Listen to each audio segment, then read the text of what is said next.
जब किसी व्यक्ति के शरीर में एचआईवी बहुत कम मात्रा में रहता है, बहुत कम मात्रा में रहता है, तो उसे कहा जाता है एचआईवी पॉजिटिव है। अब इस व्यक्ति के, जो व्यक्ति एचआईवी पॉजिटिव होता है, इस व्यक्ति के ब्लड के संपर्क में नहीं रहना चाहिए। ब्लड, क्योंकि ह्यूमन इम्यूनो वायरस या तो ब्लड में रहता है या तो गैमेट में रहता है। आपको पता है गैमेट स्पर्म या ओवम हो सकता है। तो जिस व्यक्ति को एचआईवी है, उस व्यक्ति के ब्लड, उस व्यक्ति के स्पर्म, अगर वो महिला है तो ओवम, इन 3 जगहों में एचआईवी के वायरस बहुत प्रबलता से रहते हैं और यहीं से फैलने का डर होता है। अगर किसी एचआईवी के मरीज के साथ कोई जूठा खाना खा लेगा तो उसे एचआईवी नहीं होगी, लेकिन अगर उसके ब्लड के संपर्क में आ गए या उसका बाल काटे और उसका कट गया और उसी रेजर से आपका काटा आपका भी कट गया, तो चांसेज है कि दोनों में आ जाएगा। सपोज कोई बस में जा रहा है, उस बस में कोई व्यक्ति एचआईवी पॉजिटिव है, यानी उसके अंदर ह्यूमन इम्यूनो वायरस है। ह्यूमन इम्यूनो वायरस, इम्यून मतलब होता है प्रतिरोधक क्षमता, ह्यूमन मतलब मानव, मानव के प्रतिरोधक क्षमता को उजाड़ देने वाला वायरस, ह्यूमन इम्यूनो वायरस।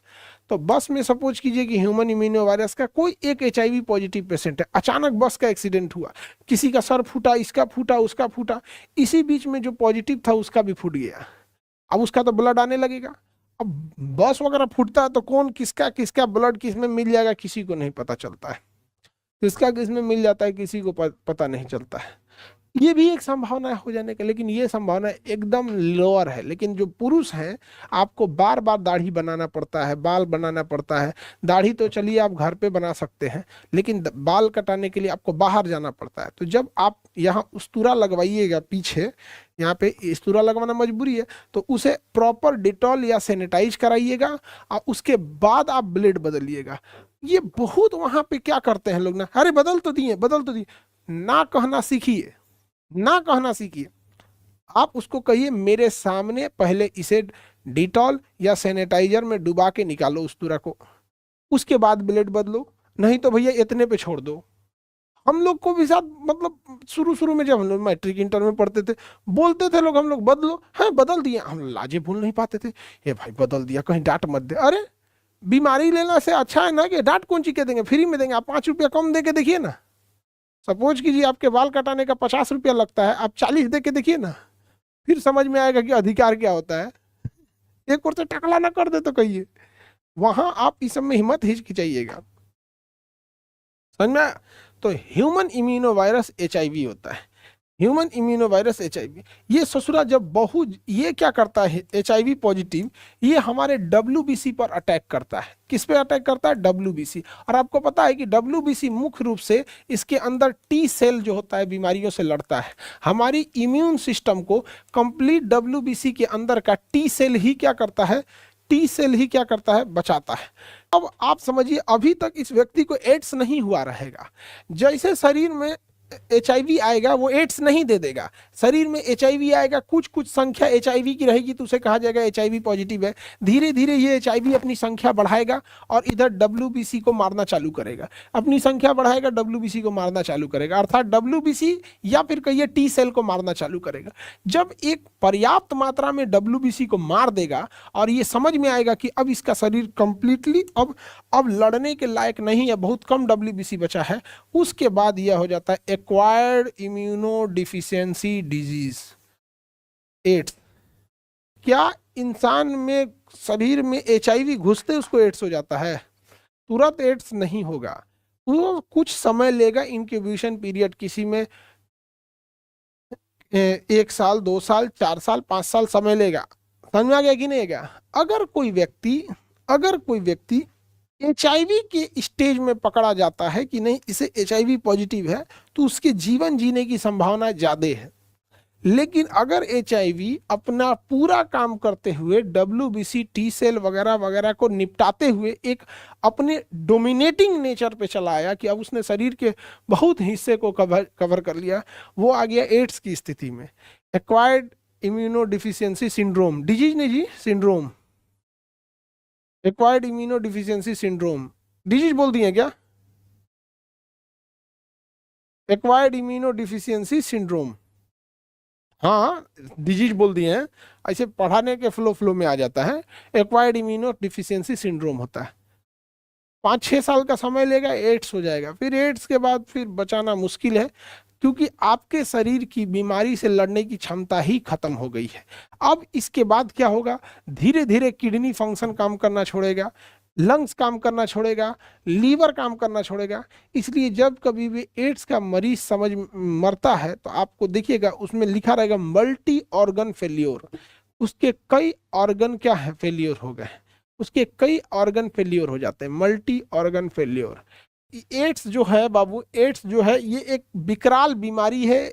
ये आपको एक्वायर्ड इम्यूनो डिफिशियंसी सिंड्रोम, ये एकदम विकराल बीमारी है जो डब्ल्यूबीसी एकदम कंट्रोल के बाहर हो गया है। अब आपके कंट्रोल से बाहर चला जाता है, डब्ल्यूबीसी एकदम कमजोर हो गया है। ये किसके वजह से होता है, एचआईवी द्वारा। एचआईवी आता कैसे है, तो अगर ये तभी आएगा जब किसी एक को एचआईवी से दूसरा ले ले।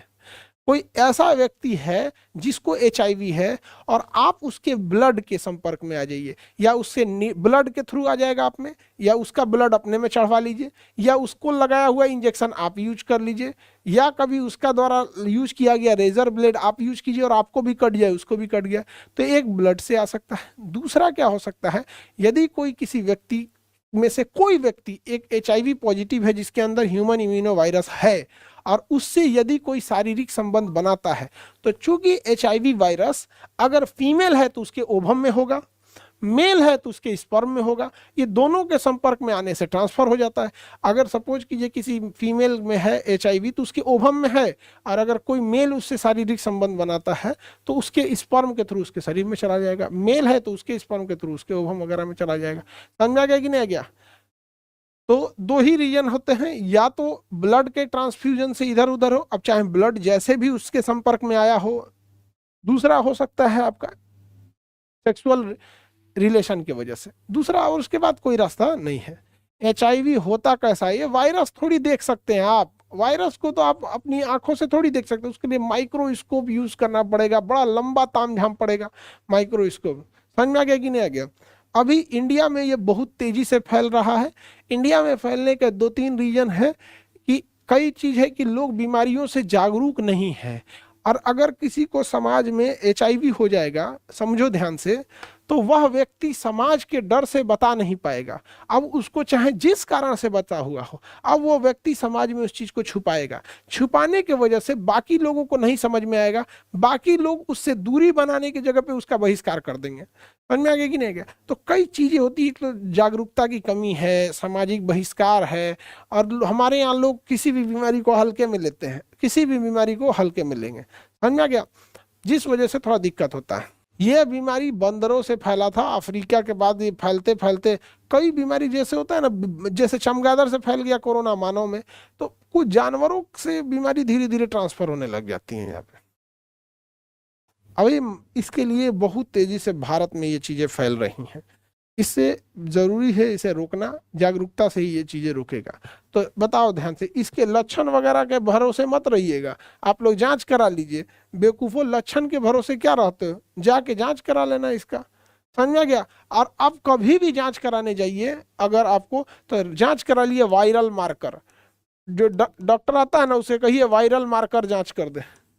जितने खतरनाक टाइप की बीमारी है ना, HIV हो गया, हेपेटाइटिस टाइप का हो गया, या फिर जो भी वायरस से एक से दूसरे में फैलने वाला खतरनाक है, वायरल मार्कर। आप ये ऑपरेशन कराने जाइएगा ना, ऑपरेशन कराने, तो डॉक्टर कहेगा ना कि अपना सीवीसी चेक करा के आइए। सीवीसी मतलब होता है ब्लड, ये आपका कंप्लीट ब्लड जो चेकअप होता है यहाँ पे, सीवीसी कंप्लीट ब्लड काउंट जो होते हैं सब, उस सब में, उसमें WBC RBC ये सब रहेगा। और बिना वायरल मार्कर आपका ऑपरेशन ही नहीं करेगा डॉक्टर। दुनिया का कोई डॉक्टर बिना वायरल मार्कर चेक किए, वायरल मार्कर एक ग्रुप ऑफ डायग्नोसिस है, उसमें HIV भी जांच ले लेता है, इन्फ्लुएंजा भी ले लेता है, कई जो भी चीजें जिससे कि डॉक्टर को खतरा है पहुंच न जाए, उसके लिए वो क्या ले लेता है, वायरल मार्कर। अभी तिवारी हम कह रहे हैं बबुआ कि कैसे पता चलेगा एचआईवी हो गया है। ये इतना जब आप, अगर आप ये सोच रहे हैं लक्षण देख के बताएं एचआईवी है कि नहीं, तो भूल जाइए। एचआईवी का लक्षण नहीं दिखेगा। एचआईवी जब आपके डब्ल्यूबीसी को मार चुका होगा, टी सेल को उड़ा चुका होगा और एचआईवी एड्स का रूप ले लिया होगा, तब आपको लक्षण दिखेगा। यहाँ पे लगातार वेट लॉस, बुखार, शरीर में थकान, बदन, हेन तेन, बड़ी और कई सारे लक्षण है, मल्टी ऑर्गन फेल्योर है। तो यहाँ जांचें करके आप क्या कर लेंगे, यहाँ आप विसर्जन की तैयारी कीजिए। इसलिए जांच के लिए आप अपना जांच, एलिसा जांच करा लीजिए। अदरवाइज में बस उसको कहिए कि वायरल मार्कर चेक कर दे। क्या चेक कर दे? Viral marker. उसके साथ कई सारा जांच हो जाएगा। आगे बढ़ते हैं।